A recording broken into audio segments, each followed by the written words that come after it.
그래서 보시면 여러분들 이제 제일 많이 본 사진이죠. 요거, 예, 요거, 예. 칼륨 수치가 정상이 얼마라 그랬죠? 제가 5 정도가 정상인데요. 네. 4에서 5 사이가 정상인데 저거는 맨 위에 아주 정상적인 웨이브가 나오는데 점점 올라가면 올라갈수록 웨이브가 이상해지죠. 눈으로 보기에도 이상하잖아요. 그죠? 심전도의 변화가 오고요. 여기처럼 9가 넘으면 거의 심장 멎는 정도 수준에 오는 거예요. 8에서 9. 저희가 위험한 수준은 7이라고 봅니다. 7 이상 되면 거의 이제 머질랑 말랑한 정도까지 올라간다. 이렇게 말씀을 드려요. 그래서 진짜 조심하셔야 된다. 그래서 칼륨 주의하셔야 됩니다. 부정맥 오고 심장마비 오고 근육마비 온다. 응급실 실려간다. 예. 그리고 또 중요한 거 하나 말씀드리면 음식물을 잘 드시고요. 배설하는 통로가 콩팥하고 장이 있어요. 제가 이전에 식이 강의할 때 두 번째 시간에 말씀드렸습니다. 인과 세트로 말씀드렸죠. 근데 변비가 있는 경우에도 이 칼륨, 이 만성콩팥병 환자들이 칼륨 떨어뜨리는 약을 꽤 많이 드시거든요. 근데 이 약을 드시는 동안에 변비가 있으면 변으로 잘 안 빠져나오면 이게 또 무용지물인 거예요. 그래서 저기 보시면 빨간색 박스 위에 보시면 변비가 심하면 칼륨 수치가 올라간다는 게 그런 내용입니다. 그래서 칼륨 함유가 일반적으로 많은 음식들 제가 그때 설명드렸죠. 잡곡. 이게 골 때리는 거라 제가 말씀드렸잖아요. 그죠?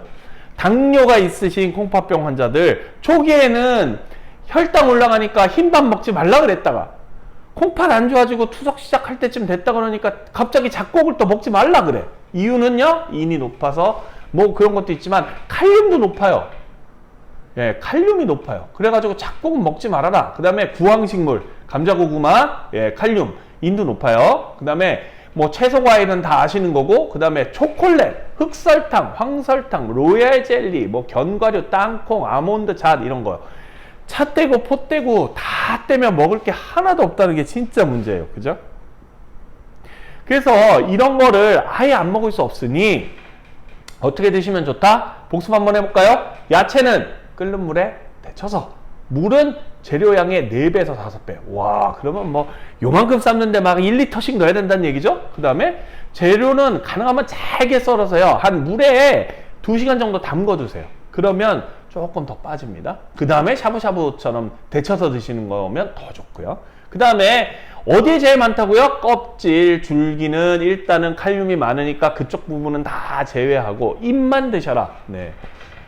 토끼처럼 먹어야 되는 거죠. 잎만 먹는 거면요. 그쵸? 그래서 저렇게 드셔야 칼륨 섭취를 줄일 수가 있다. 하지만 참외하고 수박은 뭐 저런 방법이 없잖아요. 그러니까 그냥 못 드시는 거예요. 네. 그래서 참 이게 애로사항이 많습니다. 압록강 700리 순정님이 선생님 야채도 많이 먹으면 안 좋나요? 네.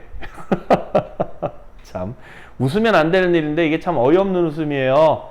보시면 오른쪽에 질문 주신 것부터 먼저 보여드릴게요. 채소 섭취 방법에 나오는데 가능하면 칼륨이 낮은 채소를 좀 드시는 게 좋고요. 이런 채소조차도 오른쪽에 나온 것처럼 잘 이제 섭취를 잘 하셔야 되는 게 껍질하고 줄기 부분 일단 다 떼고요. 잎 중심으로 먹고 끓는 물에 데쳐서 먹고요. 그 다음에 가능하면 잘게 썰은 다음에 충분한 물에, 여기는 담궈두는 건 또 10배 이상에다 하래요. 와, 그러면 뭐 한 바구니 정도 채소 먹으려면 뭐 항아리에 담궈야 될 정도네요. 저 정도면. 네, 이론상으로는 그렇다는 거예요. 어쨌든 2시간 이상 담궈 놨다가 헹궈서 조리하는 게 좋고, 그 헹궈서 조리하는 것도 끓는 물에 데쳐라. 네. 그렇게 해서 드시면 좋은데, 이렇게 먹어도 위험한 채소는 뭐다? 근데 머위, 미나리, 부추, 쑥, 시금치, 죽순, 미역, 단호박, 늙은 호박, 쑥갓, 고추잎. 저 고추잎 되게 좋아하는데, 네. 저런 것들은 칼륨이 높아요. 그러니까 그냥 아예 안 드시면 제일 좋을 것 같고, 중간 정도 되는 게 이제 도라지, 두릅, 상추. 예, 상추 같은 건 이제 좀 나오기 시작하네요. 그죠? 근데 열무도 있고요. 그러니까 저게 이제 김치가 저기에 들어가는 거예요. 쉽게 말씀드려서. 김치가요. 그 다음에 비교적 칼륨이 적은 거 뭐라고요? 풋고추, 오이, 그냥 생배추. 예, 요런 거요.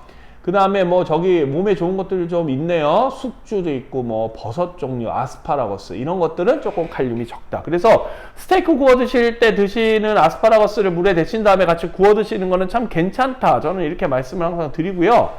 죽순이 골 때린 게요. 생 죽순은 안 좋은데 통조림 죽순은 또 괜찮대요. 네. 제 얘기가 아니라 영양사분 얘기입니다. 그러니까 저거는 참고하시고요. 저 위에 보시면 이제 과일 얘기 다시 돌아가서요. 과일은 아까 말씀드린 것처럼 고칼륨군은 좀 제한하시는 게 좋습니다. 여름에 또 이제 비싼 과일 중에 하나지만 멜론이요. 네.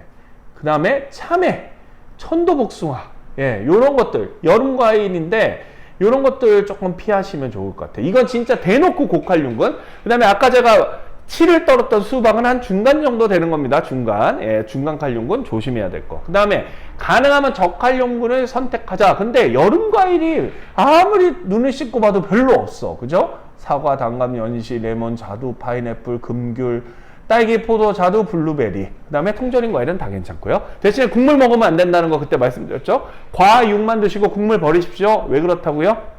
달아요. 네, 설탕이 많습니다. 달아요. 그러니까 당뇨 환자들한테 특히 안 좋습니다. 네, 그러니까 과육만 드시는 걸로. 그래서 저런 식으로 하시는 게 좋고, 과일을 그러면 어떻게 드시는 게 좋아요? 칼륨이 함량이 높은 껍질에 칼륨이 많으니까 껍질은 반드시 다 깎아서 드시고요. 말린 과일은 말리면 말릴수록 칼륨이 응축이 된다 생각하시면 돼요. 그래서 말린 과일은 가능하면 피하자.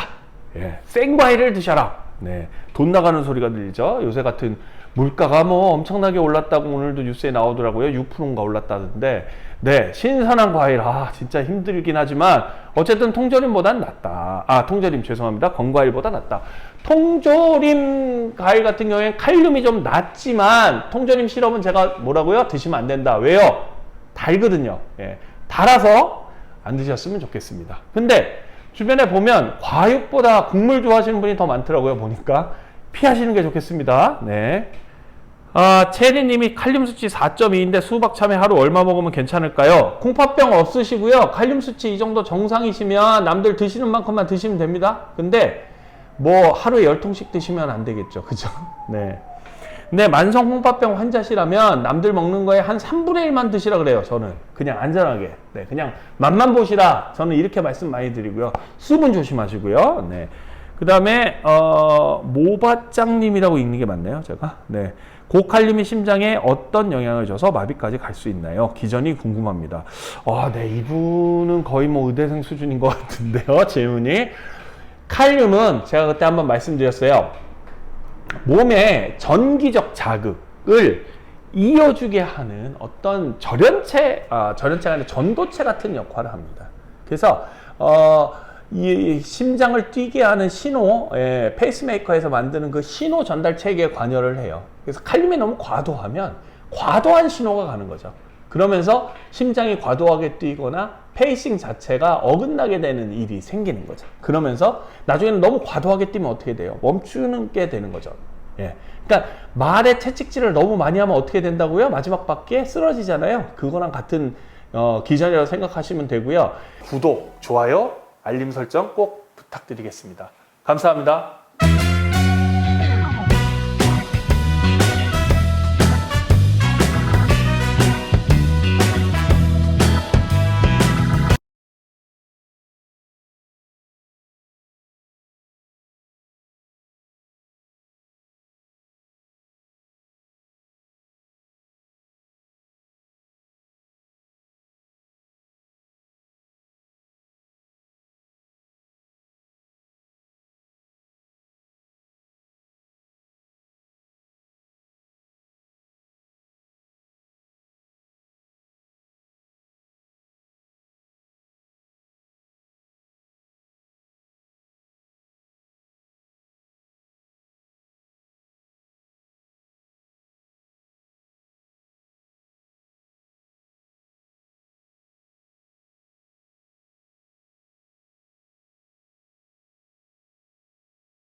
구독, 좋아요, 알림 설정 꼭 부탁드리겠습니다.